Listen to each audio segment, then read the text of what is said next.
সংগঠনক আহিছে সকলকে আন্তৰিকভাবে ধন্যবাদ জানাই। কষ্ট হলেও 2 ঘণ্টা সময় কষ্ট কৰি আপোনালোকে নিশ্চিতভাৱে সহযোগ কৰিবলৈ মই আশা ৰাখিছো। আৰু পৰৱৰ্তী পৰ্যায়ত আমাৰ কেন্দ্ৰীয় সমিতিৰ ফালৰ পৰা জেনেৰেল ছেক্ৰেটাৰী আৰু মুছাৰফ আছে আৰু সমন্বয় সমিতিৰ 2জনকে উঠিব, তেওঁলোকে শ্লোগান দিব। অলপ সময় শ্লোগান দিয়াৰ পিছত তাৰ পিছতে আমি আমাৰ পৰৱৰ্তী আমাৰ বিভিন্ন সংগঠনৰ লিডাৰসকলে বক্তব্য দিব। সেই বক্তব্যবিলাক আমি শুনিম। তাৰ পিছত আমি ভাৰত চৰকাৰৰ গতিকে আমি সংকল্প ল'ব লাগিব। আমি ভাৰতীয় নাগৰিকক অন্যায় কৰা হৈছে, অসমত ভাৰতীয় নাগৰিকক ফ্ৰী ভোটাৰ নামত অন্যায় কৰা হৈছে, ফৰেনাৰ্ছ ট্ৰিবিউনেলৰ নামত অন্যায় কৰা হৈছে। গতিকে এই যে অন্যায় অত্যাচাৰ কৰিছে এইবোৰৰ প্ৰতিবাদত আমি আজিৰ এই কাৰ্যসূচী গ্ৰহণ কৰিছো। আমাৰ প্ৰথম দাবী হৈছে যিসকল মানুহৰ নাম NRC আহিছে তেওঁলোকক নেশ্যনেল আইডেণ্টি কাৰ্ড দিয়াৰ ব্যৱস্থা গ্ৰহণ কৰিব লাগে।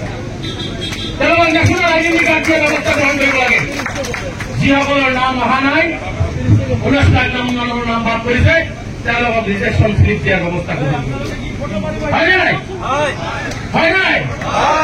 আৰু এই যে পুছবেকৰ নামত, নোমেন্স লেণ্ডত, ডিউ ভোটৰ নামত, এফটি কোডৰ নামত, বৰ্ডাৰ পুলিচৰ নামত যি অন্যায় কৰা হৈ আছে এইবোৰ স্পষ্টভাৱে কৈছো বন্ধ হ'ব লাগিব। হ'ব লাগিব নাই? শব্দ কথা ইউজ কৰা নাই। গতিকে মুখ্যমন্ত্ৰীয়ে গাৰ জোৰেৰে কেন্দ্ৰীয় চৰকাৰৰ সিদ্ধান্ত এটাক তেওঁলোকে গাৰ বল খটুৱাই কৰিব বিচাৰিছে। অসমৰ ক্ষেত্ৰত বিদেশী বহিষ্কৰণ প্ৰক্ৰিয়াটো বেলেগ হ'ব। ভাৰতবৰ্ষৰ বেলেগ ৰাজ্যত বাংলাদেশে আছে, ধৰিছে, গোটাই দিছে, বাংলাদেশ লৈ লৈছে। কিন্তু অসমৰ ক্ষেত্ৰত বেলেগ, কাৰণ অসমত NRC আছে। অসমত অসম চুক্তি হৈছে।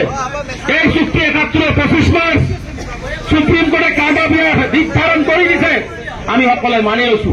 ইয়াত ফৰেনাৰ্ছ যদি বিদেশী আছে ভালকে আলোচনা কৰি আইনগতভাৱে বিদেশী বহিষ্কৰণ কৰক, সহযোগ থাকিব। গতিকে মই এইখিনি কথা কৈ আমাৰ দাবীখিনিও আপোনালোকক কলো যে আমি পৰৱৰ্তী পৰ্যায়ত আমাৰ এই স্মাৰকপত্ৰ দিয়াৰ পিছত যদি চৰকাৰে আমাৰ কথাবিলাক গুৰুত্ব নিদিয়ে নিশ্চিতভাৱে আমি আমাৰ আৰু অধিক